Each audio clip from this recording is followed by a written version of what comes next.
is. If you have not followed his Triple H horse racing podcast, you're missing out. It's one of the best podcasts in the country.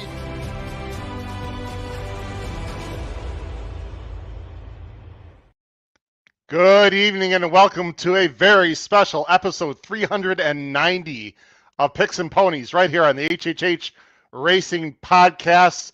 Can you feel the energy? It is Pegasus Day this Saturday. I'm donning my first racing hat, ready to rock and roll. Thanks very much for joining us. I'm your host, Howard Kravitz. I'll be bringing on my co-host and a very special guest in just a moment. We're going to be covering the last four races on Saturday, Pegasus Day, including the three big Pegasus races, the two turf races, and of course the Pegasus World Cup Invitational itself, which is the last race of the day. Please make sure you hit that subscribe button on the bottom right-hand side of the screen.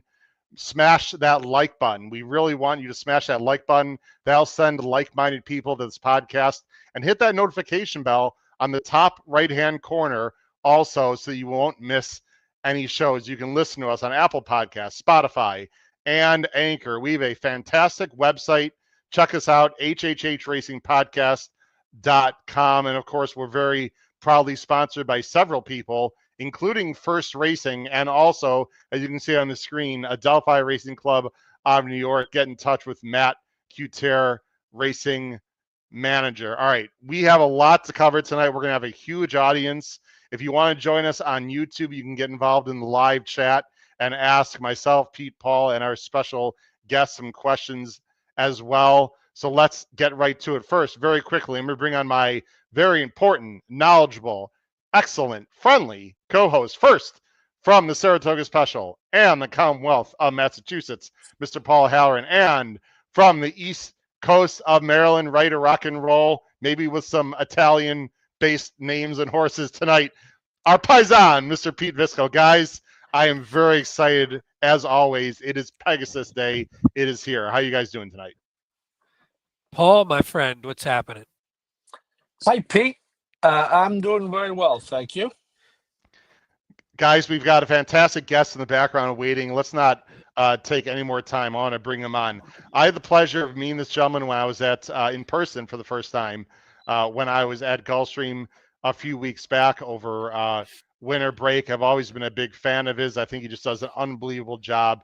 Everyone knows track announcing is very difficult, and we've had some of the best on this show, from Tom Durkin to Larry Colmus. I could go through, Vic Stauffer. You guys know who we've had on. I have mad respect for track announcers, and I love talking to them because they're so enthusiastic, and this guy is very enthusiastic and, of course, excellent. Let's bring him on. The Gulfstream Park track announcer from the first time on the HHH Racing Podcast, Mr. Pete Aiello. Pete, how you doing tonight? You are muted, Pete. Just to let you know. There we go. Pete, you're muted. If you can hear us, Pete, you're muted. Yeah, I probably should have muted myself. Sorry about that. I'm very excited to be on the Triple H Racing Podcast, and look forward to talking with you guys tonight. Thanks a lot. Now, jokingly enough, I told Todd Schrupp, don't call it the Triple H Podcast because we'll get in trouble with all the wrestling fans. But I'm not going to hold you to that one. But anyway, Pete, we really do, and thank you for coming on. And you don't have to give details, but congrats on a big score you actually had today. Pretty cool. Yeah, it was nice. It was nice to get in the win column, as the longtime Florida radio announcer Joe Angel used to say. There you go. So, Pete, what we're going to do, I already prepped you on this, and Pete and Paul know this as well. Pete Visco and Paul. We got two Petes. I'll figure that out. PV and Announcer Pete. Always good to have another Pete on here, Pete. That's absolutely. What we like. Guys, we haven't done two Italian Petes, too. That doesn't help matters either. Oh, boy. We could just get rid of the other. Well, we could keep half of Paul because he's half Italian, and we just get rid of Howard. And, he's anti-Italian, so we get rid of him. No. Don't, Announcer Pete, don't listen to Visco. He always gives me trouble about that. But we're going to bring back our 10 minutes to post segment, which we haven't done in a while. But a few bits of information about Pete Aiello first. He grew up, he's a Florida guy, everyone. He was born in West Palm Beach. Always dreamed of announcing at Hialeah. Who knows? That might happen in the future, but that's a whole other topic. But he graduated from the U of A racetrack program, and he's got a proud polo on right now. He's called at River Downs, Hialeah, Finger Lakes, Canada, Tampa Bay, maybe some others. I hope I didn't miss anything. And of course, he called the first Pegasus guys in 2017 with Arrogate destroying California Chrome that year. So, Pete, are you ready for, let's bring it on right now. Are you ready for our segment, which is called 10 Minutes to Post? 10 Minutes to Post. All right, Pete, this is 10 rapid-fire questions. I'm sorry, go ahead. I said, I'm loving this. I can't wait. All right, beautiful. These are 10 rapid-fire questions. We're going to alternate asking you these questions, Pete. And again, anyone who's listening to watching, we are going to get to the handicapping in about 15 minutes. If you're watching this or listening to this as a replay and you want to just get right to the handicapping, you can fast forward approximately 15 minutes. Why would you want to do that? Because I want to know everything about Pete Aiello. So here we go. First question comes from me, Pete, and then we'll go with Pete Visco and Paul. Announcer Pete, the favorite race you've ever called? You already talked about it, actually. Probably the first Pegasus. Lots of reasons for that, but I think the number one reason for that is it was kind of a culmination of a lot of hard work, and I kind of proved to myself, if not for nobody else, that I kind of belonged where I was. I never really felt like I belonged where I was, but that was the race that made me feel like I belonged. And interestingly enough, that race was pretty much a two-horse race. In fact, I double-checked the odds. I think Arrogate was 4-5, California Crow was 9-5, and Pete, I think every other horse was at least like 14-1. It was a very weird betting situation, wasn't it? Yeah, we were talking. Jason Beam and I had a conversation last night, and we were talking about how the Pegasus races seem to have got more competitive as the years have gone on. That, you know, we had Arrogate against California Crow in year one. And then year two was just a crowning of Gunrunner, who had won Horse of the Year like 3 nights before that. So nowadays, maybe the Horse of the Years aren't in there, but certainly there's a lot more competition, which makes for a lot better betting race. And then from my particular standpoint, the more competitive and evenly matched a race is, the easier it is for me, because I don't have to be fixated on 1 or 2 storylines. No doubt about it. We have a lot of people in the live chat. Katie's one of our biggest fans. You're going to see at the bottom of the screen there. Welcome, other Pete, for Pete Aiello. Bittersweet.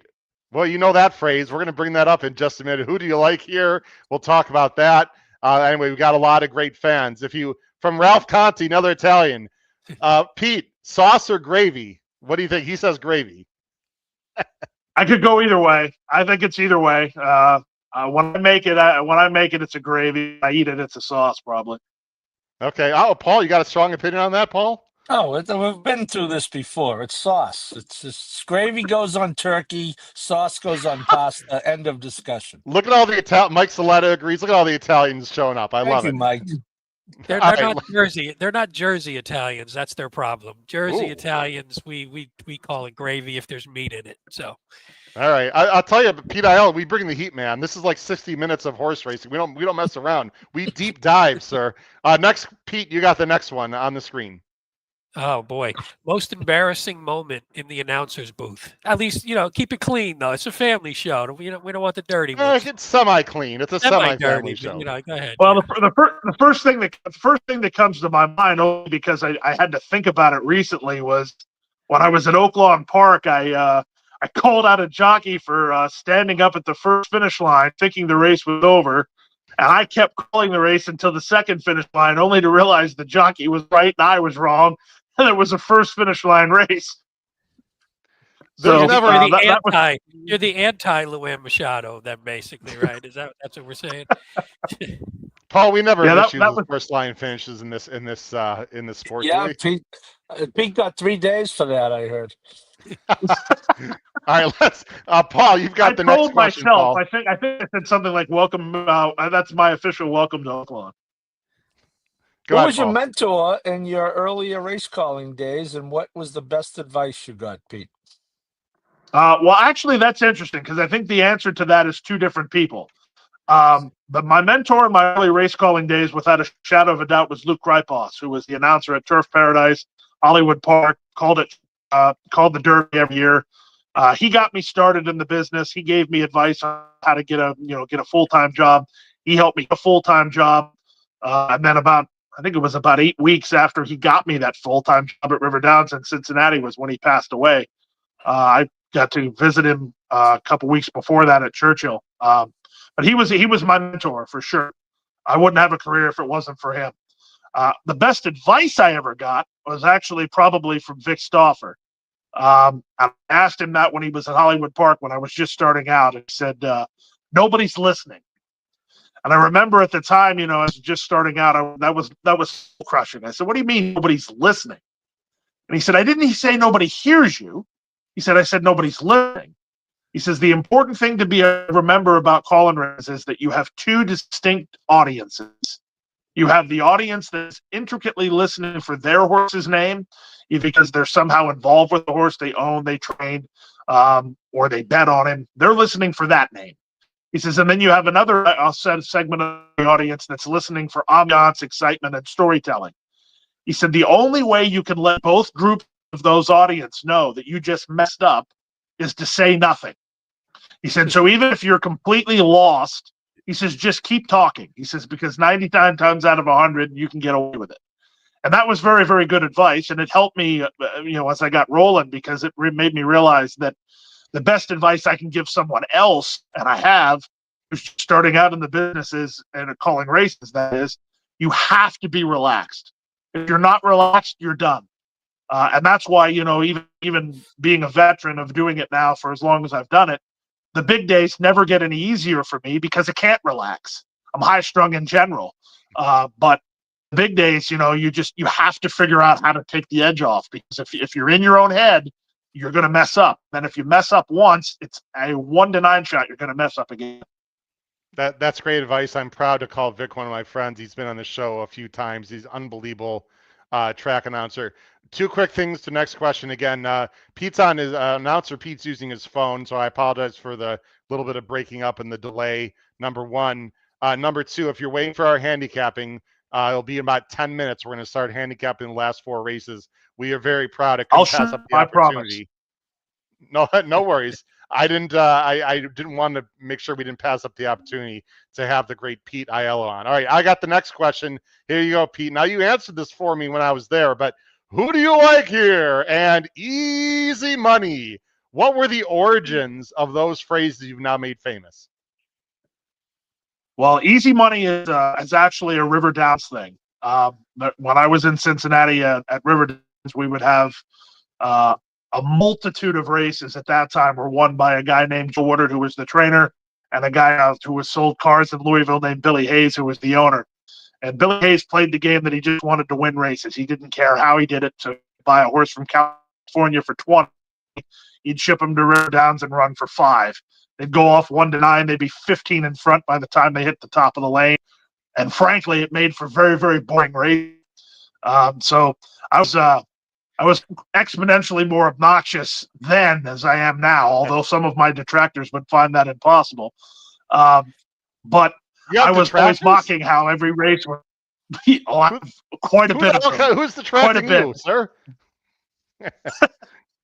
Go ahead. The haters are out there. I can't see the chat, but I'm sure there's 1 or 2 of them. But anyway, so I actually started Easy Money as kind of a sarcastic thing where a horse would be drawing off by 1 to 5 or 1 to 9. And I would say it's easy money, just because what else am I supposed to say? So I dusted that one off at Gulfstream, and it actually got over very, very well. I saw Terry's comment. Terry, I unleashed one last week. It was probably my first one in 30 or 40 days. And wow. One of the thing about it is I want to make sure that I don't overuse these phrases because, you guys like it now. There's a lot of fans who like it now, but if I'm liking here twice a day for 30 years, it's going to get old. So I got to make sure that I keep it as fresh as possible. The who do you like here is a little bit more of a longer story. I won't go into too much detail, but I was listening to another announcer at a harness track in upstate Maine, and he was calling a photo, and the photo was like 3/4 of a length between the first and second horse, but his call was, "Who do you like?" And I said, well, I like that phrase, but I think it's terribly used because what do you mean, who do you like? The race is already over. So simultaneous to that, I was just starting out at Gulfstream as as the wintertime guy, and calling the race in summer and calling the races in the winter are completely different animals, not least of which because there's the turf racing and the quality of the turf racing. So the first year that I was working in the winter meet, I was getting really bad tongue-tied on the turf races because I could see all of these moves unfolding, but I couldn't articulate them as fast as my mind was processing them. So I kind of needed a breather. I needed something to give me a break for a second so I could compose what my brain was processing with what my mouth wanted to say. So at first, I think the first time I used anything like that, it was they're coming from everywhere, they're swarming in or something like that. And it just kind of morphed into the who do you like here? And it's like anything, any announcer in any sport, you're relying on fan feedback as to whether or not it's a good line or a bad line. So when I got to dust off the easy money, everybody seemed to like that. And then when I said the who do you like here, I got 2 or 3 comments like, oh, that was a great call. And I said, okay, well, let me try that again. And I tried it a couple weeks later. Oh, that was a great call. And it just kind of morphed into that. And, behind the scenes on that now, guys, it started out that the only time you ever heard me say that is when I was completely lost. And that was, I needed to breathe. That was the call. The call was, who do you like here? Because I was trying to compose myself and figure out who was I going to look at and who was I going to call. Now that everybody seems to like it so much, sometimes I do it just to pander a little bit. Sometimes it's unleashed because I know that there's at least 1 or 2 people at the TV screaming it. And I want to make sure that if they're screaming it, I give it to them, once out of every 3 times. If I did it every time they screamed it, then it would get passe and boring. But try to keep it fresh. That's awesome. Well, with some of the field sizes coming up Saturday, I got a feeling you're going to be saying that phrase maybe at least once. Let's move on. Hey, Pete, was that Scarborough Downs you're referring to? Yep. You'll be shocked to know. No one will be shocked to know. Yes, I've been there. All right, this is next for Pete Visco. We'll try and move this along just a little bit. We're really enjoying our time here with announcer Pete Aiello. Pete Visco, you got the next question. All right. Which track you've worked has the best, worst announcer's booth set up and why? All right. Well, the best is easy. River Downs. If you could not call from the booth at River Downs when it was River Downs and you needed to try to find a new profession, wow. There were no blind spots. They were plenty high enough so when they stacked across the track, you could see. And it was just the perfect sight line. The booth was perfect size. It wasn't too big. It wasn't too small. And one of the reasons for that was when it got destroyed in the flood, they built it, and the guy who built it was Kevin Gomer, who was the announcer at the time.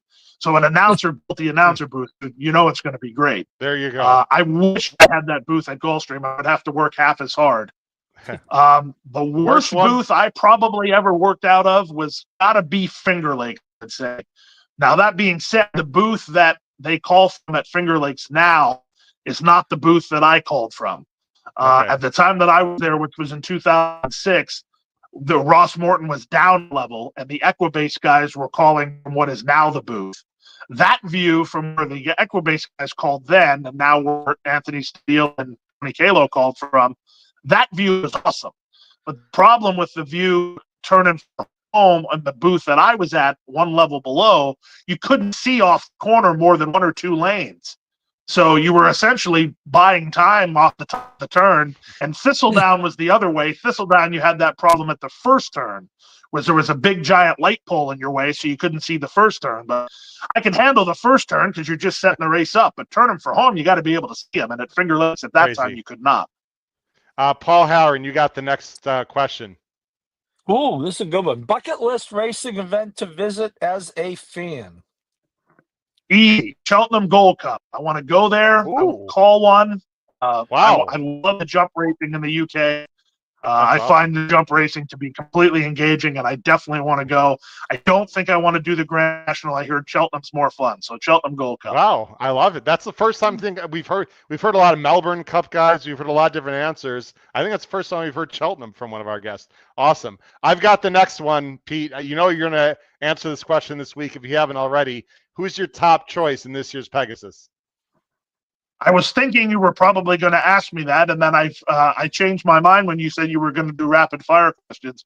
I don't know who I like I don't know necessarily who I've settled on in the Pegasus World Cup, but I really like one in the Pegasus filly and mare turf. I like Bless My Stars, the South African filly. I mean, to me, it seems like everything is aligning for her. They just proverbial tighten her last time. She's going to be a lot better than she was last time, and I think she's plenty good enough to win. And she might get overlooked because her last race is, it's good, but it's not great. Yeah, we're gonna have to pay the IRAD tax on that one, Pete Aiello. But I do like the pick. If IRAD can work out a trip from the outside post, I think that horse has a big shot. Probably I'd say around 6-1, 5-1. I think that's about off right. of, I think off an 8-1, I believe, mooring line. Yep. Next, and we're only got a few more questions, guys. Then we'll get to our handicapping and let Pete go. Pete Visco, next one. Your favorite memory of Hialeah? Let me fire back. As a fan or as an employee? One of each. Why not? All right. Well, my favorite memory as a fan was getting to go to opening day in 2001 because my mother hated horse racing. And that was one of the few days where she actually enjoyed her day at the track with me. So that was a special moment. One of my favorite moments in life happened on opening day of the quarter horse meet in 2009. Was the first time that they had opened for racing since 2001. There were 32,000 screaming fans. I was calling the races, and the press box was not in use. So I was calling the races from the middle of the grandstand with 32,000 people there. It was absolutely unbelievable. And it's something that I cherish so much getting to do. Pete, our podcasts are big fans of the movie Let It Ride, and boy, we'd love to see Hialeah come back at some point. Obviously, under good circumstances, we'd love to see racing back at Hialeah. Two more questions, Paul. You got the penultimate question. Favorite racehorse, whether you called him or her or not? That's tough because most of the horses that I was huge fans of, nobody on your podcast would have ever heard of. So I'm going to go with my favorite all-time racehorse that you've ever heard of, which would have been Point Given. He certainly was the most talented horse I've ever seen. His race in the Belmont, I think it's fair for me to say, you can disagree if you like, but the day he won the Belmont, the only horse in the history of racing who could have beat him on that day was Secretariat. So I think that's a pretty special performance. He was a beautiful horse, and he was big and just galloped unbelievably, and just, boy, he was the full package. Point Given was awesome. Last question, and Pete, we really do appreciate your time. Thanks for joining us. We'd love to have you on again. You'll like this question, Pete Aiello. How long will it take for the Carolina Panthers to make the NFL playoffs, my friend? I knew you were going to toss that in there somehow. I knew it. I don't know. I know that my fandom will probably will outlast how long it takes because I'm not going to throw in the towel yet. But I'm cautiously optimistic that we've got some of the tools in place now that we can at least not be the laughing stock of the league like we've been for the last 5 years. Absolutely. Well, listen, we got Dan Duran loves Hialeah. Look who's here, Razor Sharp Picks. What's up, Razor? Big fan of yours, by the way. Thanks for joining our chat, man. Shout out to Razor Sharp Picks. What's up, ladies and gents? We're going to let you go. Pete Aiello, thanks a lot, man. Really appreciate it. You coming on again. We'd love to have you on again. And good luck this weekend, and especially Saturday for the big Pegasus Day card. Where can people find you, by the way, on X or anywhere, real quick? Announcer Pete, exactly what's on the screen on X. There you go.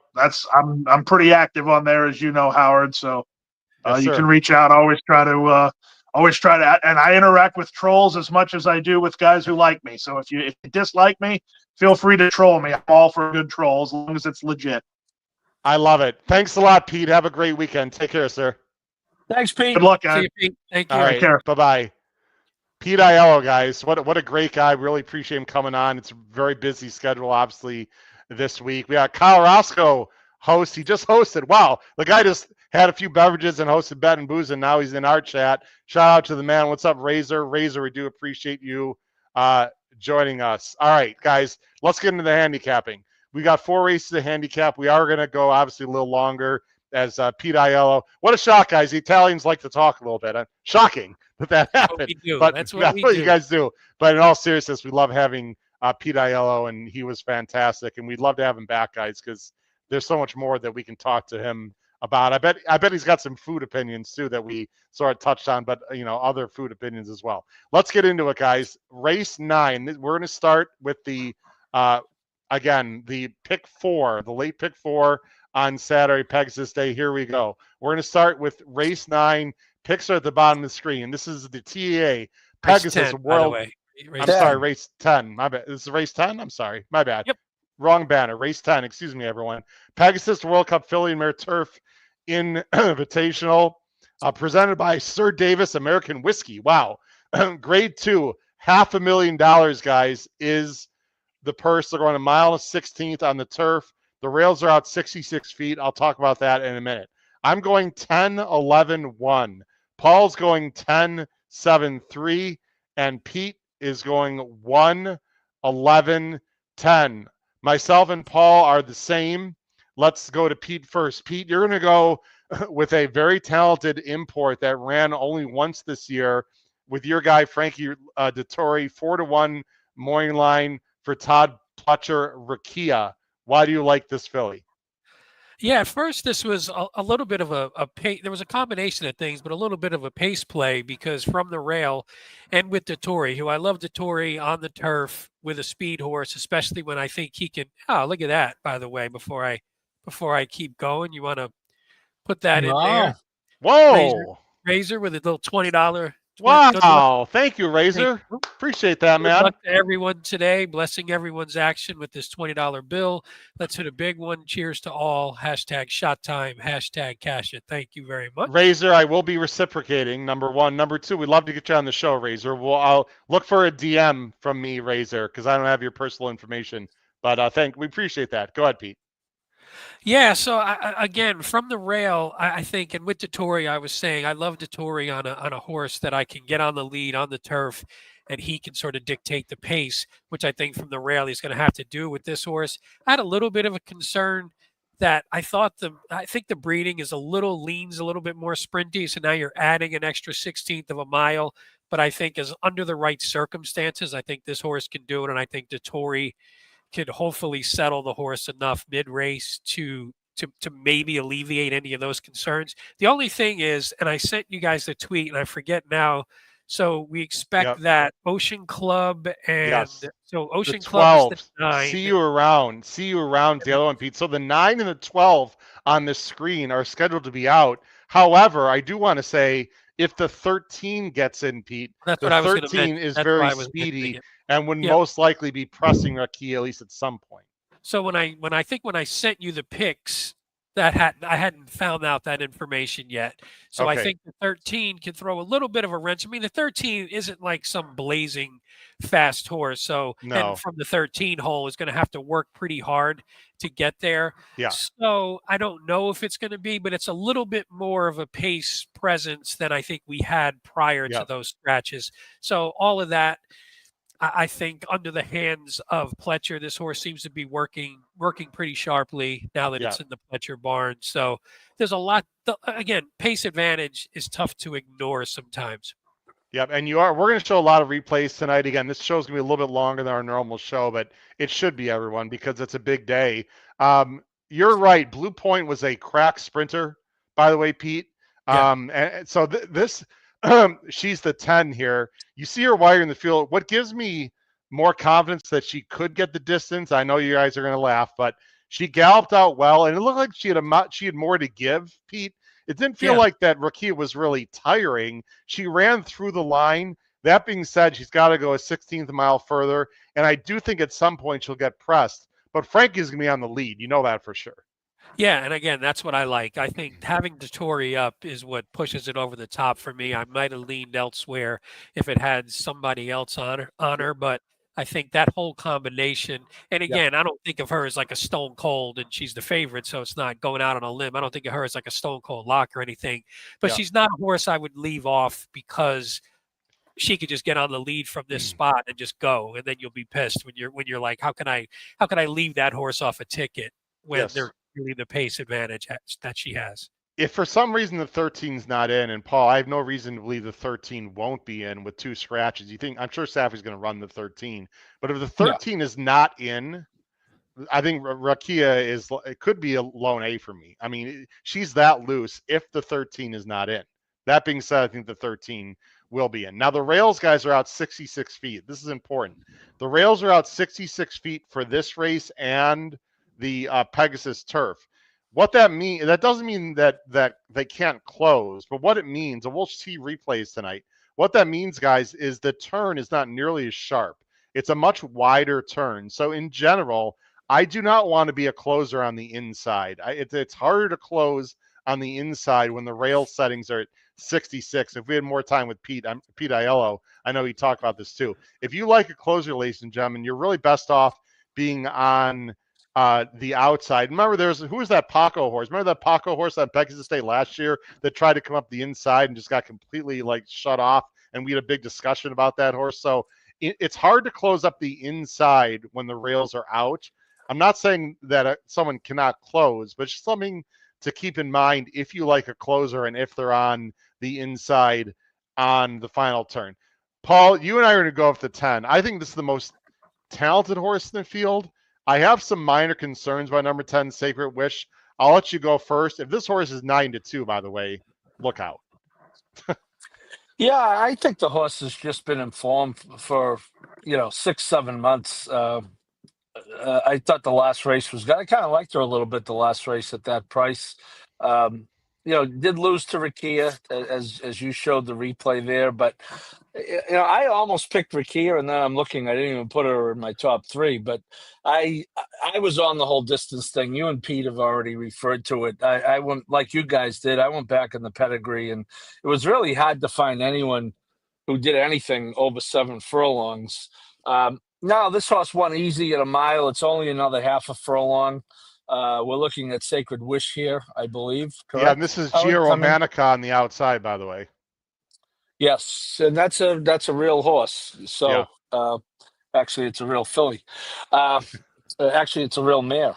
But I digress. So the extra half a furlong might not be a deal breaker. I think, Howard, you're onto something with it. Depends on pace, and I mean, you got to assume that if the 9's out, the 13's certainly in if she wants her to be, and I don't see why she wouldn't be. And it sounds like the 14's going to get in too. But it is, configuration notwithstanding, that's no bargain to be parked out that far.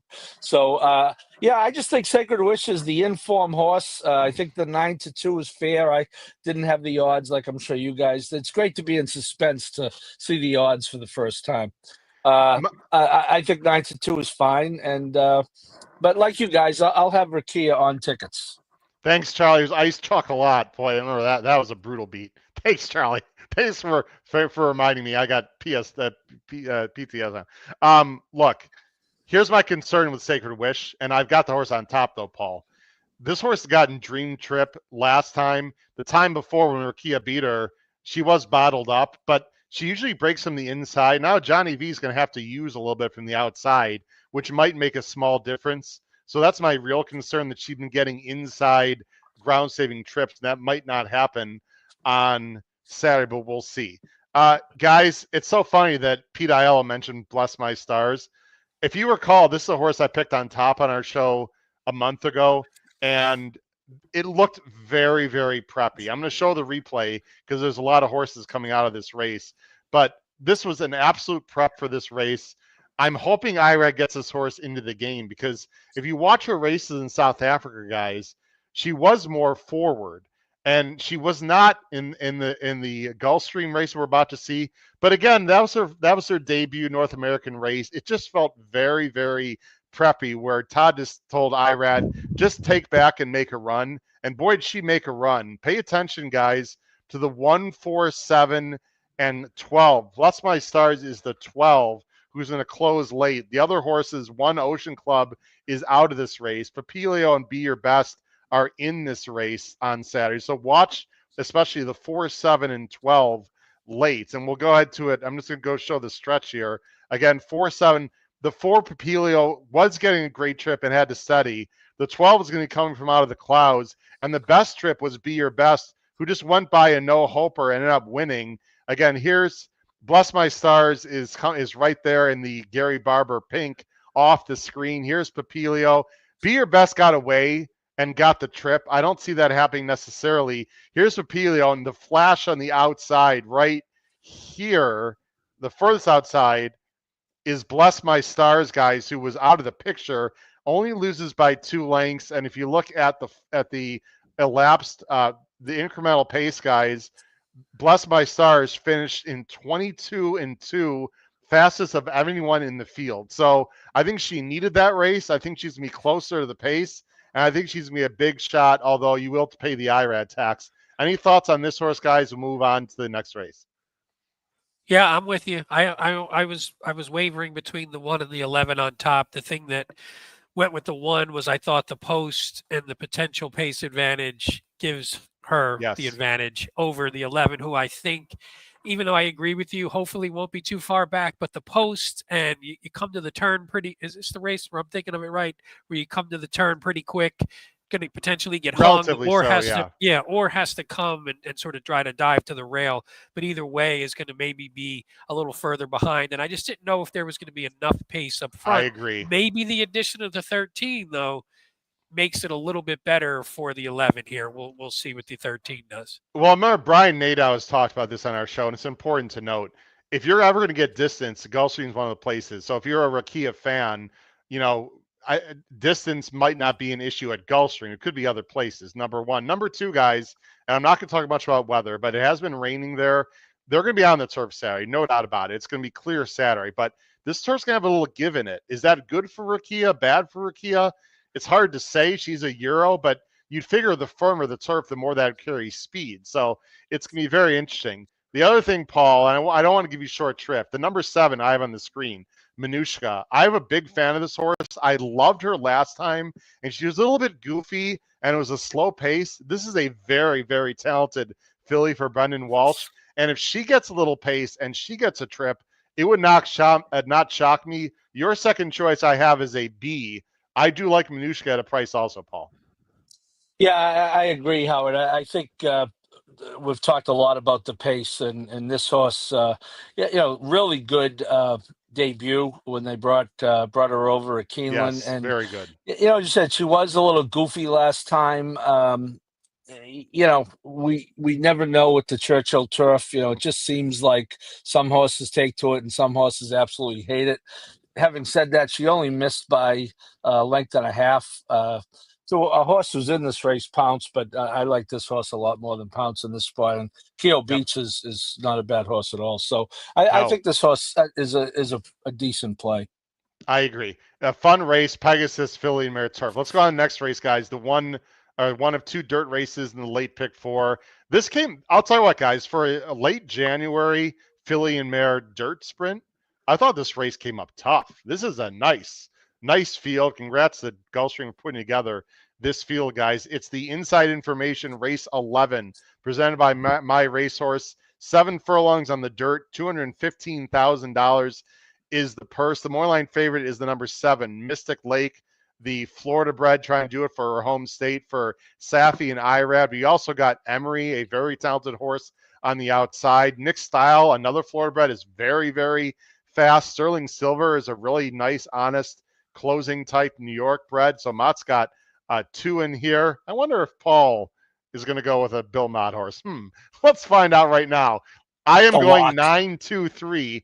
Paul's going 2-9-3, and Pete is going 7-9-2. So we're going with the 3 likely choices, but we're all going different directions, which is interesting. Paul, you're going to go with the speed of the speed, perhaps, although Nick's Mystic Lake might have something to say about that. Nick Style is very fast and very good, and there's no way in hell, with all due respect to Brian Nadeau, this horse is 5-1. Talk about Nick Style, Paul. Yeah, I was just, again, looking at the odds for the first time. When I handicapped the race, I assumed this horse was going to be the morning line favorite. I think this horse is an absolute lock in this spot. Whoa! Woo! Lock it up for Paul Halloran. Well, tell us why, Paul. Well, I mean, she's undefeated minus Ways and Means, who's an Eclipse finalist. And, she has speed. She's won from the lead. She's won from just off. Last time a little further back. And obviously, I get it. It was a state-bred race. And, maybe that was by design. I wouldn't put that past Mr. Mott. But, numbers-wise, she certainly doesn't tower. But I like the fact she's away from all the other logicals. And, I like this horse a lot. This is a straight A for me, just like I would get if I took Mr. Kravitz math class. Of course you would. I like her, not as much as you do, but I do like her. I've got her in second. Pete, slightly more negative, and we'll find out right now, Pete. You've got Nick Style in third, but I'm guessing it would be an A/B for you also in this race. Talk about Mystic Lake. Now, Mystic Lake is very speedy, has the advantage, the number 7, Pete, has the advantage of drawing outside of Nick Style, which I personally think is a huge advantage in this race. Just ran a 96 and actually rated a little bit in the Sugar Swirl, where she completely towered over the field. She was 60 cents to the dollar, but she's run some big races before. I still wonder when push comes to shove if she's a need the lead type against better. We'll find out on Saturday. Well, that's what you don't know. So it's always hard, but I think hopefully if he knows the horse enough, he rode her last time, which I like. At least he got on her once and was able to ride her to a win once and was able to sit off. So again, he sat off, but it was against weaker competition. But I just like the experience of it. And again, if Irad can do it, and I know that's sort of his game too, if he can sit off a horse. So if anybody goes and he doesn't have to, then I think he could be in pretty good shape. And that's the trip I'm hoping for. I just think she's sort of getting better. She came off the layoff. It wasn't long. It was a few months, but she came off. She gets a lifetime buyer top, a lifetime time form top. Now, this is her first race at 4. She did lose to Emery back on, about 4 races ago. She lost to Emery, but that's okay. She was getting pressed on a pretty hot pace that day, so I think it's fine. The only bad races she had last year, one was routing, one was on synth, and one was on turf. None of those she's doing here. So I think she's sort of at her game. This is where she, this is where she wants to be. I'll let you take it through. This was the race you're talking about. Mystic Lake on the rail getting pressed a little bit, and Emery actually coming 3 wide. Yeah, and also getting pressed by a pretty good horse. Salinas Forte was a pretty good horse also. So I think she just took the brunt of that, and she holds pretty strong. I mean, it's not like you're going to see here. Look, right here, you don't know if Emery's going to get there. And I think just late enough is when you're going to watch here. Just late enough, I think the legs get a little weary. And that's just from being softened up so much early, I think. But I think here, if they've rated her a couple of times, and again, they haven't rated her against the best competition, but at least there's potential that she can do it. And then she doesn't have to just be on a clear lead and worry about getting in some, suicidal pace battle. Yeah, here's my concern. I think she can win, Pete. I know I've got her. Now I don't even have her, on the screen here in my top 3. I'm just in my scenario. I think she's got to have the lead. I don't think she's going to get it. If the 2 Nick Style gets the lead, Pete, I don't think she's good enough to rate off of that one, go by that one, and then hold off Emery and Sterling Silver.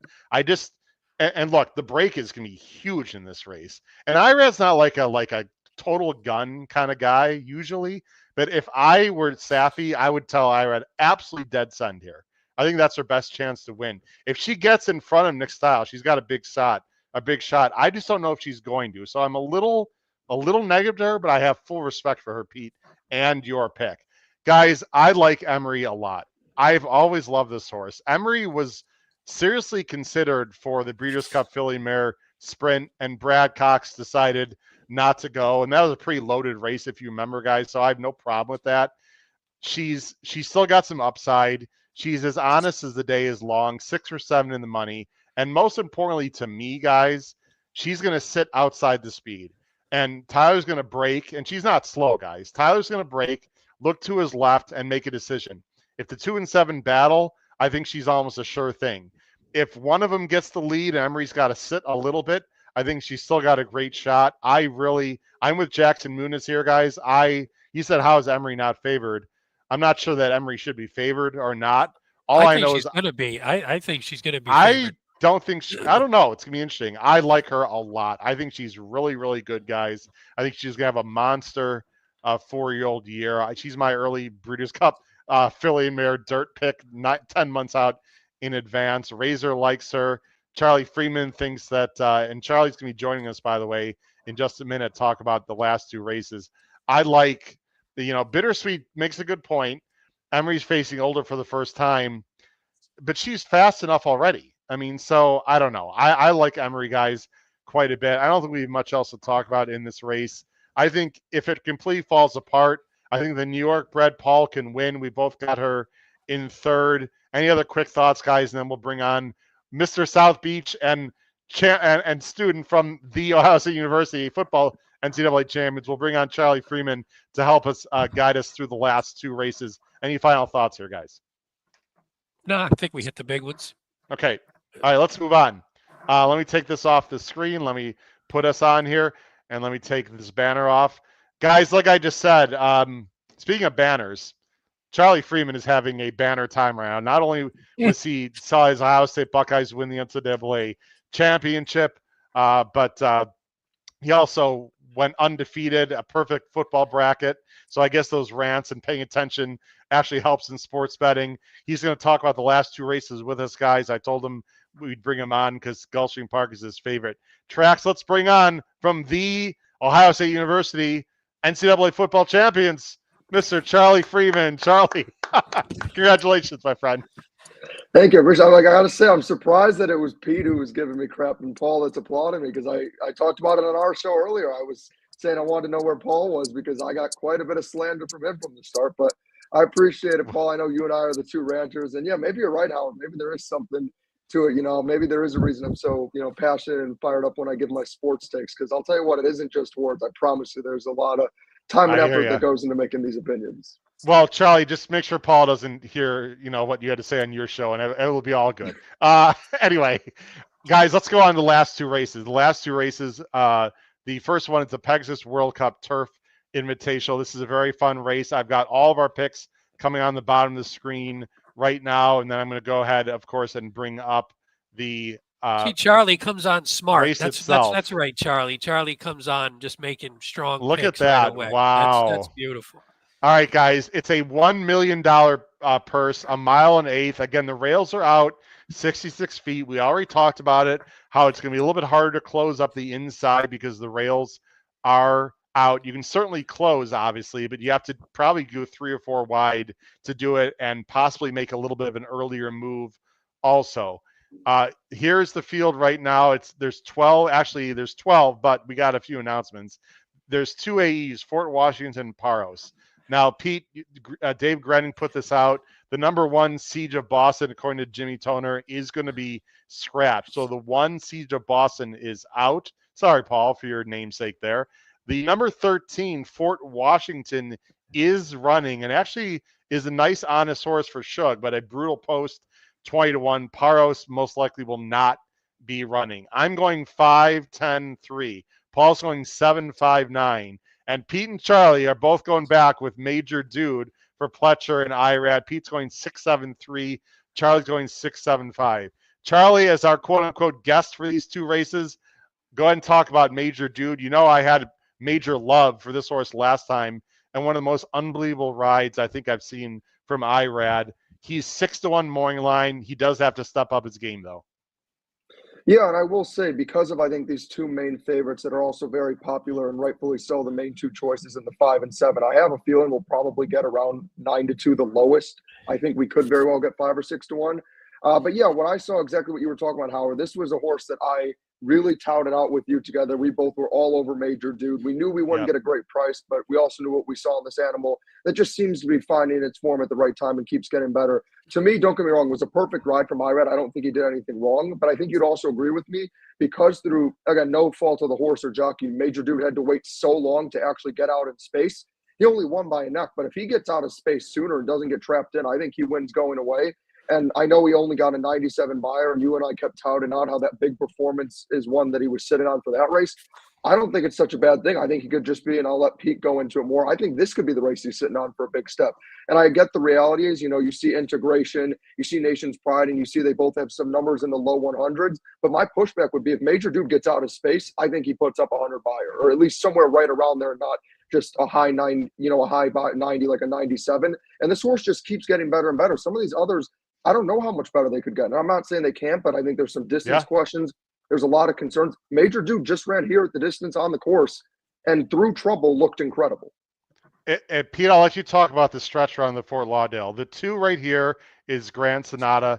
Major Dude's in the this purple and what is that, fuchsia? I don't know, whatever you want to call that, for The 5 is Win for the Money, who is the favorite right here, who's about to take the lead. And then the 8 was Fort Washington, who I think is making this. I think he's in the blue. He's going to be coming late on the outside. Talk us through the stretch run. And again, the Major Dude ride was ridiculous on the 4 here. Yeah, it's perfect, and I think you see here win the money got a win for the money, I should say, got a really nice trip. You see, Irad Irad has to be pretty patient. You see, getting pinched a little bit, finally gets through, and now you see the explosion here. Yep, and you see Fort Washington kicking in pretty strong late as well. But I do think, yeah, I think exactly to what Charlie said. I think Major Dude just didn't get a straight run. So if Major Dude was getting that same sort of similar straight run that, say, Fort Washington got, I think he wins the race, probably going away, not big or anything, but at least a half a length to a length probably, and maybe is widening a bit at the end. I agree with Charlie 100%. I think this horse could just be getting better at the right time. And 4 to 5, you could still see improvement. I think some of these have been around a lot longer. I think this one is getting better, and now you're getting second off a layoff, a little bit of a short layoff, but the last time this horse was off a layoff, it was much longer, but the second race off was even better. Now if we can get second off again, I think everything sets up perfectly for this horse. And like Charlie said, if you look at the time form is about a 120. That's closer. That's around 100 buyer if you subtract about the 20 off. So if you got the 100 buyer there, I think the odds would be lower. I mean, it's as stupid as it sounds. I think buyer is enough to just push a horse down. And I think this one might just be peaking at the right time, still has a little bit more upside. And we're getting Irad on a track in a day that he loves. So I think all systems point to him. And you're getting a nice price because I think he hasn't knocked heads recently, and he's just starting to turn it to where he's looked at as more of a top-notch turf horse, whereas I think maybe the future could be really bright, and this is the race where you're getting him at a decent price. Look, you guys know how much I loved, or Pete and Paul knows how much I love this horse. Well, Charlie too, last time. Paul, here's my feeling in Major Dude, and we got to talk about other horses. I sort of feel like last time was the time. I'm gonna push back a little bit on Charlie's thought that he could have gotten 100. I think one of the reasons why he did so well was because he sat in comfortably. But my issue with maybe suggesting he could get 105 buyer or 102, whatever, is I know you're gonna laugh. That's fine. But even through the stretch and into the gallop out, I didn't feel like Major Dude had more to give. Like that's the best he could do for me in that race.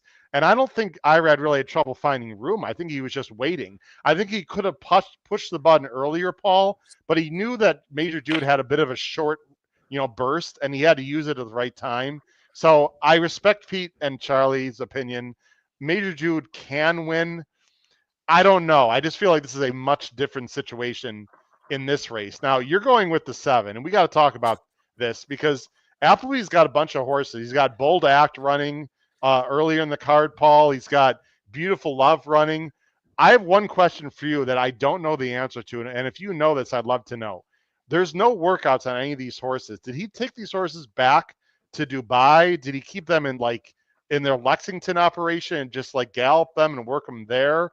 Because a lot of his string is right now in Dubai. His top horses, these are clearly not the best Godolphin horses in the world. I mean, obviously. I'm wondering where they've been training, because to me that matters a little bit. If he took them back to Dubai and now came back to here for this race, these races, I wouldn't love these Godolphins as much. If he kept them in the United States and just galloped them, at their headquarters, I'd feel a little better about them. Do you have any intel about that at all? I don't, but I mean, based on the fact this horse ran in Bahrain, I would say he didn't have to take him back too far if he went to Dubai. Yeah, I would say Dubai or England. Right. His home base obviously in England. Right. I would think one of the two, but certainly we don't think shipping is an issue with this guy, do we? No, but it's just he's been to Dubai, Germany, Canada. No, I'll tell you what, Paul. Bahrain. He's burned a lot. The only reason I don't have this horse in the top 3, and he can win. In fact, I would argue he's the horse to beat, Paul. But he's burned a lot of money at very low prices, and I'm not sure about the distance, and I'm not sure about the configuration. So convince me that I'm completely wrong with this horse Saturday. Well, he's lost in the U.S. He's lost as the favorite twice, and once it was 5-2. So I wouldn't say he's burned a lot of money. He won it 2-1. He won it 1-2. He lost it 5-2. He won it 2-5. He was third. Is the Oh, man of I was war thinking about was Bold Act. Yeah, I was thinking about Bold Act. Sorry, Paul. Bold yeah. Act's burned more money. You're right. You're right. Yeah. Look, it's the first start of the year, and you don't know, but Pete sent out that stat the other day about Charlie with shipping into what was it, Pete? Into grade 1 turf races. Yeah, Shippers was it's like Apple. some. The combination. Yeah, it's ridiculous. The combination of Appleby and Buick, foreign shippers into grade ones on turf. So not the ones that have sort of been here and run back-to-back races. 11 for 22 wins, 21 for 22 in the money, and that's grade Yeah. 1 races. That's just ridiculous. Yeah, no, I get wanting to beat this horse as the favorite. I wouldn't be betting him to win, but I think as far as Major Dude, I think it's very much a referendum on that Fort Lauderdale. The top 5 finishes are all coming back here. My hunch is, and I'm gonna pay to see if I'm right, is that race wasn't that good. I don't think it was that great a race, and the fact that they're all running back here, Yeah, could I'm be. not enamored. I'm not enamored with any of them. I'm gonna go the other way with Nation's Pride and Howard. Your pick, Integration, who I like a lot.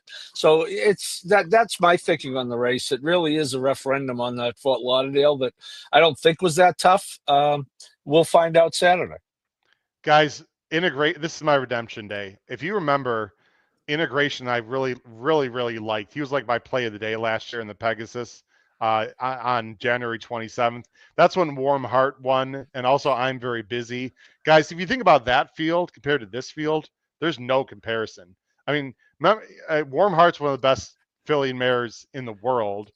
I'm Very Busy. You guys remember he had a great year last year, and he was getting really good at that time. And if you recall, Integration was really I'm not gonna show the replay. Remember, he was really bottled up and got a weird trip, and barely lost. And I'll tell you what, this is a drop. This is he's the class of the field. Maybe not with Nation's Pride. You can argue that, but to me, those two are by far the class of the field. I don't mind the turn back in distance. I actually prefer a little bit of a mid pack post for the reasons I've talked about, guys. I just think this is the horse to beat. And maybe Nation's Pride is going to be much better than I thought. And I hate to sort of chalk out a little bit in this kind of race, but I know the West Point people, they're very looking forward to this race. Shug said they've trained him not extra hard, but more they have more fitness in him this race than last year. And I'm just not going to get cute, guys, for my top pick here. I think Integration is going to be very tough if he gets the trip. Now, where I'm going to get cute is with the other West Point horse, Battle of Normandy, 20-1, the number 10. Hear me out, guys, briefly. The pace situation is very murky in this race. Like, I have no idea who's going to have the lead. I think whoever has the lead is whoever wants the lead, guys. And it's not going to be Major Dude because he wants to be covered up. Pletcher has talked about that. If Jose is aggressive, I think he can clear this field. He's a progressive 5-year-old. He's lightly raced. He's finally getting better. He's training absolute lights out, and he gets Jose Ortiz. Guys, Battle of Normandy is going to be a big play for me at anything higher than 15-1. I think he is a major factor, especially if Jose is aggressive and he clears. And I think he is going to be aggressive. And I'm just not blown away by a lot of horses in this field. And Paul, you tipped on it. I'm not sure how good that Fort Lauderdale was. Charlie and any of you guys, call me crazy. I can take it. I think this horse is interesting at a big price. I have the 10 as an A. It's my next horse. Whoa, it's my next horse up. Yeah. But you don't have him in the top 3 though. No, I had 5 A's in here. I think this race is wide open. All right. All right. Well, I think I'm talking about A's in the sense of I think there's 5 horses that I can logically make a case to make a win bet on if you weren't talking about odds. I hear you. think there's 5 horses that I like, but this is my 4th horse. I almost was close. I would have put this horse either was battling for 2nd, 3rd, or even the top spot. I did have a funny stat. Shug Jose combination 0 for 16 in graded stakes races on the turf. But again, I think this horse is progressing pretty well. I think the post is a little troublesome, and that was a thing that scared Yeah. me a little bit. And so I think that he's been getting close. Like you see those last couple races where he actually was able to sit closer. They were Right. relatively slow paces as well. Yeah. If we get that here, but again, that could happen here. Well, I don't look at this race as a ton of speed necessarily. That's the thing. in a weird way, Pete, I'm glad he's got a wide post because I think he's going to have to be used, which actually I think Yeah. should be good for him. You know what I mean? It's one of those weird things. Paul and Charlie, the last horse we'll talk about, then we'll get on to the big one, is the number 3. Now, Charlie, I know you don't have this horse anywhere. I've got him third. Pete's got him third. Me or Mata Ramon, guys, what would Johannes be in this race? Wouldn't Johannes be 8-5 in this spot? So Charlie or anyone on the screen, Pete, let's let Paul and Charlie push back on our 3 horse. What's wrong with this horse, guys? Paul or Charlie? Go ahead, Charlie. Paul, I have a very simple reason, Charlie. You no, probably then have you a go more. first. You go first. No, you're good. Go for it. I'll It's- build off you. West to not east, west to east, Paul. Yeah, I'm not interested in the reverse Horace Greeley. Yeah, but isn't Johannes one of the best horses in the country? He's certainly one of the best in California. Whoa. Okay. He almost won. Well, do we want to go through this again? Do we want to list all of his wins outside of California? I don't think he's your normal West Coast horse. I don't know that Paul. he isn't, but you don't know that he is, based on beating up on California horses. Didn't he almost beat? Wasn't he right there with More Than Looks, our boy? Yeah, in California though, is what I think the point okay. is. All right, fair enough. I'm Charlie, not saying he's not good, but this is not Johannes. I hear you. Charlie, anything else you want to say about it? Tell him, Charlie.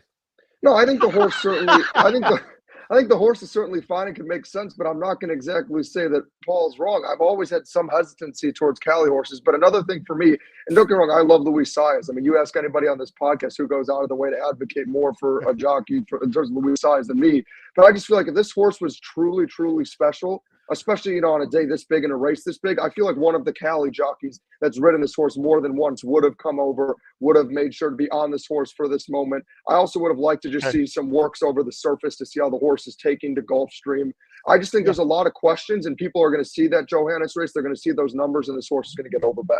And I don't think it's great that Mr. West Coast Bias himself is saying if this horse wins, he'll find the nearest bridge. Wow. Yeah, I don't think he's going to win, but I think he's worthy of at least mentioning. All right, the guys. The only Saez thing, I think, Charlie, is that at least maybe they just liked the ride last time. That's true. Saez wound up being. That was my only thought too, because it did strike me as a little odd choice. But maybe they're like, hey, maybe he got to know the horse a little bit and ran it well against a top-notch horse like Johannes. Go ahead, Howard. This is Rodney Evans. I want to understand Howard's thing because he tried this a couple of years ago and didn't work. So what's going to be the change today when measured time and Nation Pride best race is better? Maybe Rodney. Look, I'll say it right now. I already said it. I could be completely wrong about Nation's Pride. I might look like a fool, and that's fine. I just don't want to take a low price though in this kind of race. Now, am I going to use Nation's Pride in my pick 5? Of course I am. Just not on the A line. He's just. I think this is a race where you want to try to find a little value. I just don't think.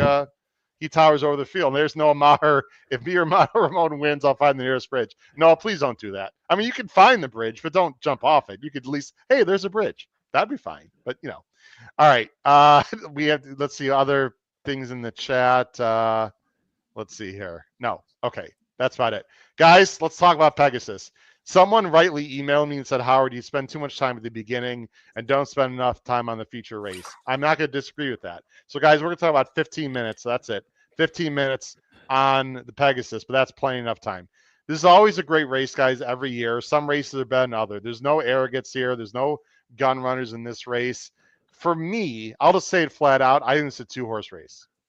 And I know I'm going to get pushback on that, and that is absolutely fine. I'm especially going to get pushback from the young man below me for sure when he sees my picks. I think Charlie knows where I'm starting to go with my opinion here. But let's bring it up, guys. The field for the $3 million Pegasus this Saturday. There it is, $3 million, a mile and eighth. It's a field of 12. The morning line favorite from Brian Nadeau is a horse I loved last time in the Cigar Mile. I said on this show, number 11, Locked, a progressive 4-year-old for Pletcher and Johnny V, who has the style and the form line to absolutely fit in this race. The second choice is the very popular number 4 White Abarrio, who broke my good friend's heart, Charlie Freeman, when we were there in person.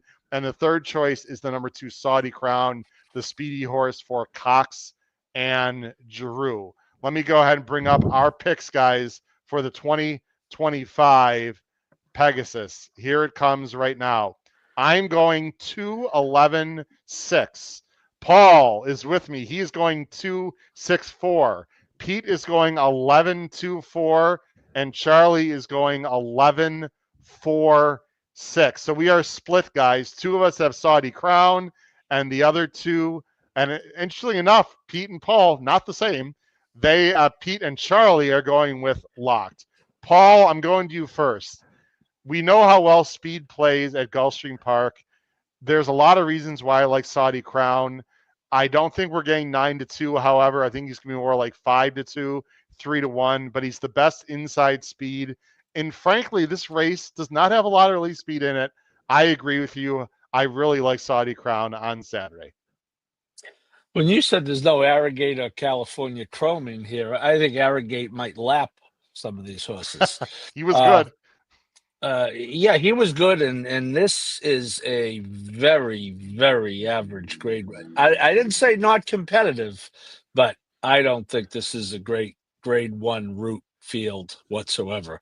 I mean, Brian Hernandez isn't coming in to ride Mystic Dean. What's up with that? I mean, he wins the Derby on him. Well, I don't know. Oaklaw. He's riding a pretty good horse in the Southwest, right? I guess, but that's. He's got DFS. He's got DFS syndrome. He's too busy thinking about that. Well, no, I don't blame him because this, I mean, we love Kenny and hats off to him, but this horse joins a long list of, Derby winners. He's listed. He's listed on him, Paul. I read a story today that Robbie Alvarado was riding him. Is that not Robbie Alvarado? What? Who was not Robbie? I read a story today. I might be wrong. I thought I read a story that he wasn't riding. I could be wrong. It's been a very, very long week. Okay, he's not in the Southwest, Howard. So all right. He's not. Well, so that could have been a total fun fact by me. But no, I think, Howard, the pace advantage. I went into the race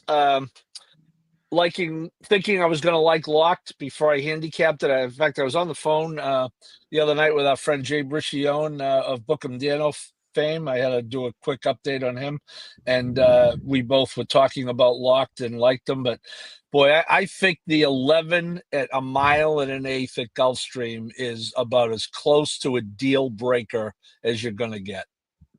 I really do. He's not Big Brown. That's why I didn't pick him. You're saying Locked is not big. Locked is not Big Brown. Is that what you're saying? Yeah, yes. I'm not saying it can't be done, but I'm saying it's as close to not being able to be done as you're going to get. You're on top of Andy McVeigh is new to the chat. He said he maybe saw that Alvarado was riding also the 9. I'm assuming that's what he's saying. I could be completely wrong. But yeah, well, maybe I'm not delusional. Maybe I am. Okay. But yeah, I think Locked is in great form. I think he's very good. Could have a huge year. I'm not so sure he's going to be good enough to overcome this post, but I won't be shocked if he wins. But I want to try to beat him, especially. Tell us about Saudi Crown, Paul. Talk about Saudi Crown, please. Post, opposite of that, inside post, controlling speed. We know our friend Flo the Jock is much best when he's on the lead. He does have a little Newgrange next to him, could force the issue, but Saudi Crown is fast. And look, I understand that was a listed stake last time, but he was about as easy a winner as you could be. I like him here. I don't love the race, to be honest with you, but I do like him. Here's my thought, guys. And Paul, Pete, and Charlie, I'll give you plenty of time to talk about your top pick and other things as well. So Pepe Alonso said Robbie is the exercise rider, by the way. Robbie Alvarado. Well, I know that. No, I'm aware of that. So maybe I'm dreaming. Brian is riding in the Pegasus. That's what people are saying in the chat. Okay, anyway. Good. Here's my feeling on Saudi Crown, guys, and I'll be brief, but I got to say a few things. This horse, I thought during his 3-year-old run, guys, his Dwyer Jim Dandy Pennsylvania Derby. I thought he was outstanding. And I really wasn't overly concerned with distance, although I will say I think 1.1 miles is the farthest he really wants to go against good competition. All right. He ran an absolute blinder in Saudi when our boy Junior Alvarado came over the top with Senior Busquets, guys. But Saudi Crown was battling a hot pace and ran monsters that day. He left it all out on the track, and that's the reason why his Godolphin Mile made down was so bad. It took him a while to get back, guys, to the races. His Ellis Park race was fine. It was a hot pace, but he was supposed to win that race. And then, if you recall, guys, before the Breeders' Cup, remember he was supposed to go in the ACAC at Churchill, and he had some little issues. He missed some training, and I was shocked that he ended up in the Breeders' Cup. Actually, very surprised that he went, and he ran awful. I have nothing to say good about that. He shouldn't have been there in the first place, with all due respect to Brad Cox. They rested him up. He stalked in the Tenacious, and I thought Paul was very workmanlike. It wasn't spectacular, but he still got a 103. Now, if you go by the numbers, he's got inside speed. I don't see a lot of horses pushing him here. He's going to get the distance because it's Gulfstream. Remember, we thought maybe City of Light couldn't get the distance and National Treasure couldn't get the distance. All you're going to hear, Paul, from the haters is this horse doesn't want to go 1.1 miles, or he's not game or whatever. Let me tell you something. This track will carry him. I don't think he has to have the lead, but I do think he will have the lead. I want Drew to ride him like Gun Runner and just bottom out the field. And I really, really like Saudi Crown in this spot. He's run the fastest races of anyone in this field when he was a 3-year-old. We'll see. Let's talk about Locked. That's my opinion on Saudi Crown. I like Locked. I love this horse. I agree with Paul, Pete, and Charlie that his bugaboo might be the outside, but I think you can also argue, Charlie, that being outside will keep him away from the kickback and will keep him out of trouble and getting checked. And I'm not sure it's quite as bad as people say. He's very talented. He does have to prove it against this caliber going 1.1 miles. No, I completely agree. I also like that it's such different horses that are directly to the inside and outside, where you have Skippy, who you know is going to have to go, so we'll get out of his way. And then you have Power Squeeze, who you know is going to have to take immediately to the back, so you don't have to worry about him, immediately up the turn, having a horse right next to him to push him even wider or work harder.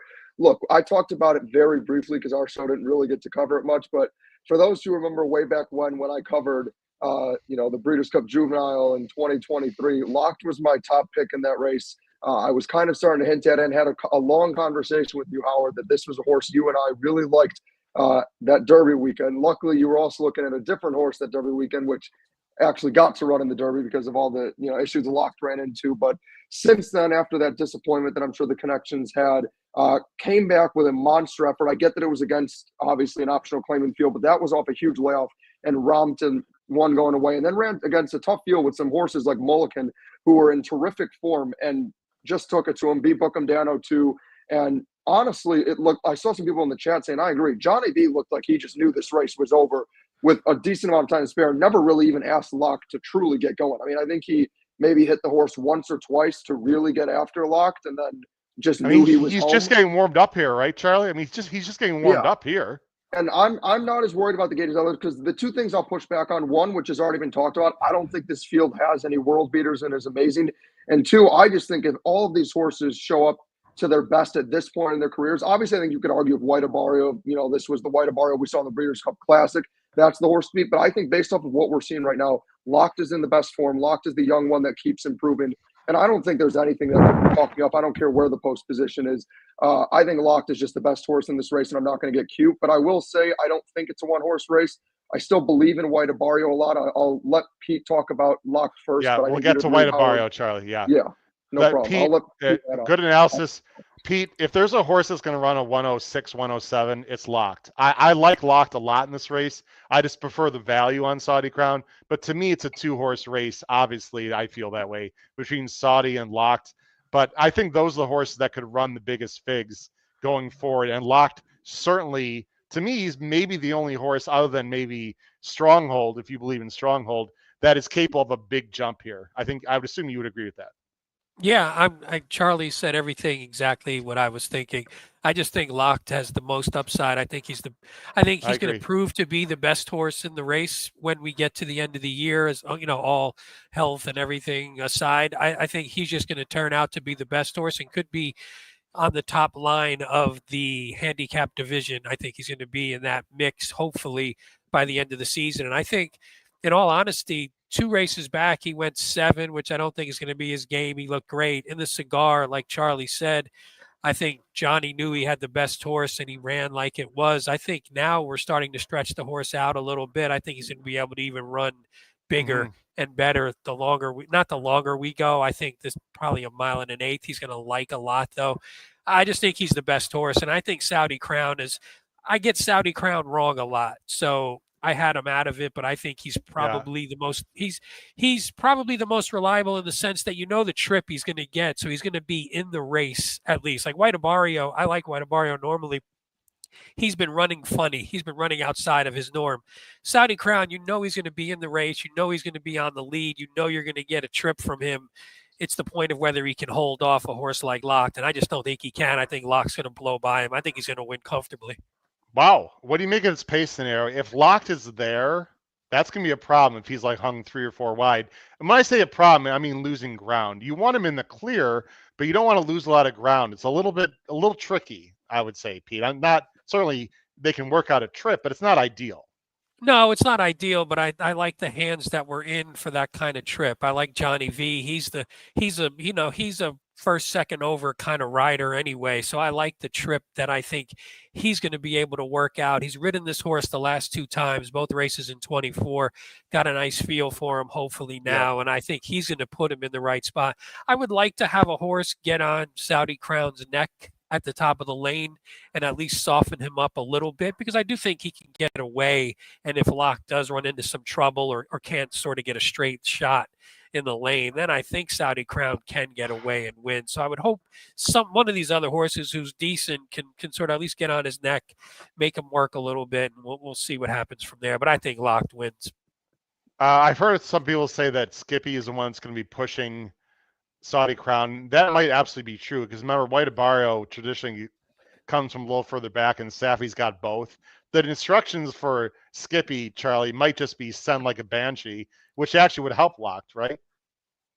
Yeah, no, absolutely. That was something I was kind of hinting at with why the post position doesn't bother me. And I respectfully don't agree with Timeform's prediction. I don't think Saudi will get that loose, because especially in a race of this magnitude, there's just no way they let him get that loose, and Skippy has to go. Okay. Let's talk about a few others in here. Paul, I'm just looking at your picks. You and I, now I know you're a big fan of this horse.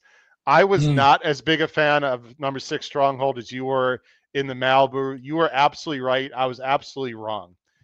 I almost put this horse on top, Paul. I mean, I really considered it. Here's my problem, and I got to read more into it. I don't know if D'Amato and the ownership, if this was the plan. If memory serves, this was sort of a late addition to the race, like a late invite. So I don't know if this was always the plan with Stronghold, number 1. And number 2, they were cranking him up for the Malibu. At least it looks that way based on the work tab, if you look at it, Paul. And now he's got 2 sort of maintenance works since then. I'm not saying that's a bad thing, but my gut feeling is that they were really cranking up for the Malibu, and this is a little bit of an afterthought. That being said, he could set a very good trip, and he's another progressive 4-year-old. I just don't know if he's this good. Yeah, my concern, Howard, is the seconditis a little bit. The 6 seconds versus 3 wins. But I do like this horse, and I always get caught up betting horses that I write about, and I've written about this horse, and the Wallers are great people, and I root for them. But I thought he did run big in the Malibu. I thought he ran, unfortunately, not quite well enough in the Pennsylvania Derby, because I was all in on him, and I got, to quote you, got stuffed in a locker by the coach. How do you feel about Noah's comment at the bottom of the screen, Paul? You want to read it? Go ahead and read it, and for people that are going to be listening to the show. The more I look, the more I got tells me Malibu was very average. That could be. That's absolutely definite possibility. But we know the horse doesn't have a problem shipping. He shipped successfully. He did run well in Pennsylvania. He didn't really run badly in the Derby. Howard's favorite race of the year that should determine how all horses are going to be for the rest of their life. Oh wait, that's right. The Derby is not most people's favorite, one of the favorite races of the year. My bad. No, we all love it. We just all realize it's a one-off when it comes to determining. Anyway, I digress. We're gonna go back to that. But okay. The other thing about it, if you stipulate, Howard, that he didn't run badly in the Derby, 7th out of 20, there's really no bad races on the page. I agree, but are there any great races on the page? That's my only concern. That's my only concern. I'm not so sure you need a great race. Okay. I don't know that this is a great race. Fair enough. I don't know what you guys think. I think it's competitive, but I don't know how great it is. Guys, let's talk about 2 more horses, and then we're going to wrap up the show because it's getting a little bit late for people on the East Coast. White Abarrio, the number 4, 3-1 morning line. I am completely against this horse. I don't think he's the same as when Dutro had this horse. He was running unbelievably. Like, I don't know where that horse came from, and I don't know where that horse went. But this White Abarrio is not that White Abarrio. You have to take a stand somewhere. I'm just against this horse. If this horse wins, I don't know what to say. Would it shock me? No. I just have to be against this horse. I know Pete and Charlie, you got this horse in the mix. He's having trouble breaking now. I don't trust him. He's going to take a ton of money because he's very popular. Paul, I'm assuming you feel, oh, you got him third. I'm the only one actually doesn't have him in the mix. I'm just against him. So any one of you just tell me why I'm just completely wrong or right. Okay, Yeah, Charlie. Charlie, this is your boy. So why don't you talk about White Abarrio real quick? Well, for starters, I would be very upset with myself if I didn't stop to acknowledge the joke Noah made and build on it. The big concern for White Abarrio for me would be that if my co-host from earlier has him in the Filly and Mare Turf and then has to come back and win this race too, that would be even bigger than the classic effort. That'd be quite impressive. 2 races in one card would be quite impressive. But assuming he doesn't also enter into that race and is only in this race, I think he has a much larger shot in this spot. Look, don't get me wrong. This horse, not entirely, no fault of Irad's, but stuffed me in a locker when I would have had my, pick 5 get me home, but unfortunately missed the break and then got steadied after missing the break by another slow breaking horse after that. And then had to try to make up that kind of ground in 7 furlongs when Mufasa got a dream trip on reasonable fractions and just couldn't get there. To me, I don't think the 94 buyer is accurate in terms of what White Abarrio put out there. I just think, as you said, with the poor braking issues and then getting steady, just wasn't able to put on a best effort. And I quite honestly, though, I trust Safi, and I also like that Irad is still aboard. I don't think either of those things happen if he doesn't think White Abarrio can run here. Also, White Abarrio loves it at Gulfstream. I mean, this is the horse who won the Florida Derby, who has won 6 of 8 starts here, and I do think it matters if a horse likes the track. And I also will push back with a slower braking moment is that I think at least at this longer distance and for a race where, again, I don't agree with time form at all. I think there will be pace. I think it's a little bit more forgiving than at 7 furlongs. And I just think this is a tough race though, where the opinions are going to be everywhere. Vertically, I wouldn't touch this horse with a 10-foot pole. If you're telling me morning line, this one's going to be around the same odds as Lock to, for me, as a lone A, I would not be doing that. But I do like this horse a lot. And I just think you got to take stand somewhere. I think White Abarrio and Stronghold are horses I have in the mix because of the setup they could get. And quite honestly, I mean, look, this is bold, but I don't think Saudi Crown's going to hit the board. So somebody else that towards the top is going to have to be there. And I just think there's going to be enough other horses pressuring. I don't trust Flat Drew. I think the lights are going to be way too bright for Flat Drew. He's going to get pressure. There's no way he executes this trip correctly. Someone else on these bombs, I saw people in the chat saying Newgrange is going to pressure. Some of these other crappy horses in this race are going to have to pressure. There's no way Saudi Crown gets away. And look, quite honestly, I'll admit it. I think part of it is also the disaster that you warned me about what happened at the Breeders' Cup with Saudi Crown. But there's just no way I see that horse winning. And I just think some of these other horses like White Abarrio and Stronghold are going to sit nice trips. And I think Locke will just be too good. Well, I agree that Saudi Crown's a bit of an all or nothing. I'm going to agree with you on that. But to suggest the lights are going to be too bright for Florent Giroux is a little, Charlie, with all due respect, is a little bit of a silly comment. But I know what you're trying to say. Pete, I don't like that White Abarrio has been sprinting it twice. Look, Safi knows this horse 10 times better than all of us, right? He could have run in the mile 16th race, and he decided to go 7. The whole thing is just weird. I don't like the vibe with this horse at all. I just don't. No, and I agree with that. And Safi, by the way, 1 for 44 in Grade 1 dirt routes, and his only win is actually White Abarrio in the Florida Derby. So not exactly his strongest game when he brings his horses to step up into this competition. I agree with Charlie in the sense that I like the way Right Barrio ran last time, and I like him to get a Wow, piece. Andy McVeigh taking a stand there, Charlie. I I will have one ticket ticket single. signaling White Barrio. Wow. Wow. What I'm price not is going going to be at post time, Pete? White Barrio, what do you think? I think he's probably around this because I think he takes money because he's a Gulfstream horse. And Is Locked the favorite? I think Locked is going to be 2-1, and I think Saudi Crown's 5-2. I think Saudi Crown's odds are way than higher. White Barrio. Lower than I White think Barrio. Saudi Crown's morning line is way higher than it's going to be in reality. So I agree with you there. I'm sorry. I'll let you finish. Then we got to talk. I think I like White Barrio and say Stronghold. I think to Charlie's point and a little bit to Paul's, where I think they can get trips to where you use them to hit the board, depending upon. Like, I don't think White Barrio is going to float up, but if for some reason he did, but I like a horse like Stronghold. I don't think Stronghold can win the race unless all hell breaks loose. But I think he's the kind of horse who can run the right race and hit the board. And if you can get him in a double-digit price, I think that would be beneficial, especially when Locked is rolling by. You just bet that exacta colt. Before we talk about the Derby winner, I was waiting to bring this up, guys. Our power pick tip sheet has been absolutely on fire, and guys, I decided, Pete and Paul, that I'm gonna do a full card for Gulfstream Park on the power picks this Saturday. So if you're not subscribed to the power pick tip sheet, it's been rocking it out for 4 years. We've been especially hot so far already in 2025. Go to patreon.com, look below the video player for information on how you can sign up for the Power Pick tip sheet, which again is going to have full card information on Gulfstream and also Oaklawn and of course Santa Anita. Last question: why do we dislike the Derby favorite or the Derby champ so much? Who wants to answer that question? He's just not that good. No reason other than he's not that good. Derby horses don't win races. More to the point too. It was Go ahead. In my opinion, I think it was a very one-hit wonder, fraudulent win. It was the right surface, the perfect trip, and the horse just barely hung on. And then we got to see who Mystic Dan really was and who we all knew the horse always was. Horse that peaked at the right time with the perfect trip once, and then goodbye. Yeah. See you later. Boy, was that one-hit wonder costly for everyone on the Oh, yeah.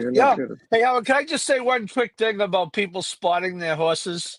Yes. Not that it matters in the race, but Power Squeeze is in this race. I don't know what the morning line is. You can bring it up. She's got to be like 20-1, right? I think something like that. Yeah. Okay. 30. Okay. On should Saturday. Should be 150-1. Go ahead. Correct. And it gets the 12 post to boot, right? On Saturday at Sam Houston, there is a $300,000 race that she could be in. $300,000, in which she's not going to be 150-1. What is this all about? There's got to be a story here. Did Lee Farms LLC just want to go to South Beach and go to the races? I mean, this is one of the most ridiculous. It's completely. And look, you can run your horse where you want. You're the owners, and they paid $90 for the horses. Horses earned $1 million almost. So good luck to them. But boy, this is a silly. I mean, this horse did not lift up a hoof in the cotillion. Not a hoof. It's the ladies' classic. I have absolutely no idea. Correct. Yeah. All right. That's all. By the way, that'll be my rant. We've gone on too long. That'll be my rant for tonight. I was going to say, before we do our best bets, I was going to ask you if you actually had a rant tonight, Paul. No. Yeah, you just heard it. I like slotting horses sillily. All right, here's our best bets. We really appreciate everyone watching and being patient with us tonight. We had a longer show. In my opinion, it was a good idea. We had to get Pete Aiello on. It was a pleasure to have him, and we want to make sure we were very thorough with our analysis tonight. Our best bets, guys, I'm just going to rattle them off unless you have something you really want to add. Paul's going to race 11 with his best bet. He's doing a double Nick Style into Integration and Nation's Pride, right? Yeah. And right. Nation's Pride. So he's going 2 with 5-7 for a double. Pete's best bet is in the race 10, which is the filly and mare turf Pegasus. He's going to go a double 1, 10, 11. So you're throwing in Bless My Stars, Rakia, and Sacred Wish with the number 7. That's Mystic Lake. Is that correct? Yep. And then he's also going to the last race. He's going to lock it up with Locked, a win bet. How low would you go with a win bet, odds-wise, Pete? Not too would you low. take? Probably 2. I'm not a huge win better unless it's a Okay. horse that's at a pretty You decent take price. 2-1 though. If he's 2-1, But I think 2-1 would be a deserved Okay. odds for someone betting a win bet on that horse. Cool. Charlie, I didn't ask you for a best bet, but really quick, only of the 4 race sequence, do you have something that really sticks out to you? Yeah, I mean, I like the exact I gave out on the show of Locked over Stronghold and White Barrio. I just think they could work out really nice trips. And then I will say, because I know I talked about Major Dude for a while, but I know you guys covered race 10 to start, which I didn't get to talk on. But I think that race is wide open. So my long shot of the day, which I saw, I think Peter Paul, one of you had the horse in second, is Manushka, who I know you mentioned Howard you liked, but just didn't have the right race. That was your buddy Paul, your best friend Paul. Yeah. I just think those horses that have only had a few starts in the U.S. have room to grow, and I just think that one could be sitting out a big one, and that's a race where a price could come in. I like that pick. My best bets, guys, I have 2 of them. I'm going to race 11, which is the inside information. I love Emery. I really like Emery in this spot. I think she's very talented. And most importantly, I think she's going to trip out. I'm not saying, Pete, that she's like, 3 lengths better than Mystic Lake or Nick Style. I just think the trip might be perfect for Emery. And then I'm going to the Pegasus turf. I'm going to do a double. I'm throwing the 2 West Point horses. No, I don't, have any investment on either one of those 2 from a ownership standpoint. I just think Battle Normandy is fascinating in this race, and I could be completely wrong. We'll see. I'm going doubles 5-10 with 2-11. I think it's going to either a wire job by Saudi Crown and is going to run huge, or Locked is just going to come over the top and win. I really don't like anyone else in that race big time. I'm going to lock it up literally with 2-11. We already had Paul's mini rant. We appreciate it. We've been going on for quite a while. Does anyone have any final thoughts on the Pegasus Day at all? That'd be a negative. Great day. It's a great day. It's a great day of racing. Yeah, just enjoy this big part. It's a fantastic day of racing. And wake up early, everyone, because the races start. Race 1 is at 11 a.m. Eastern. And then once again, this is very important. We are going to have live coverage right here on the show, 4 to 6 p.m. Eastern on Saturday. Myself, Noah, Maher, Jackson Muniz, and Matt Miller, guys. And any of you guys are welcome. If you can, Paul, you have refereeing. Pete and Charlie, you don't tell me now, but if you want to jump in, you're more welcome. I will most likely be making an appearance.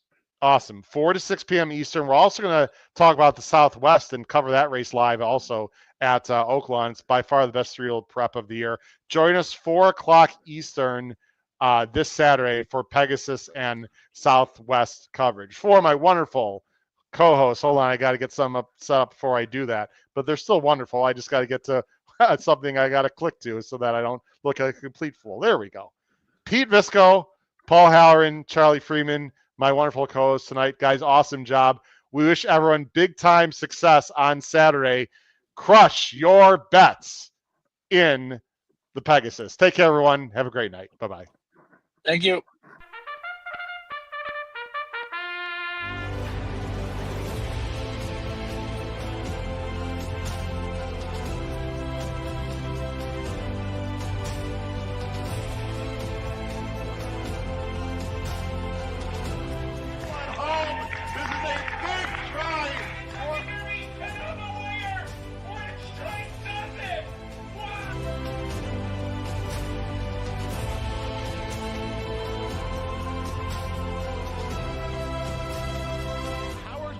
If you have not followed his Triple H horse racing podcast, you're missing out. It's one of the best podcasts in the country.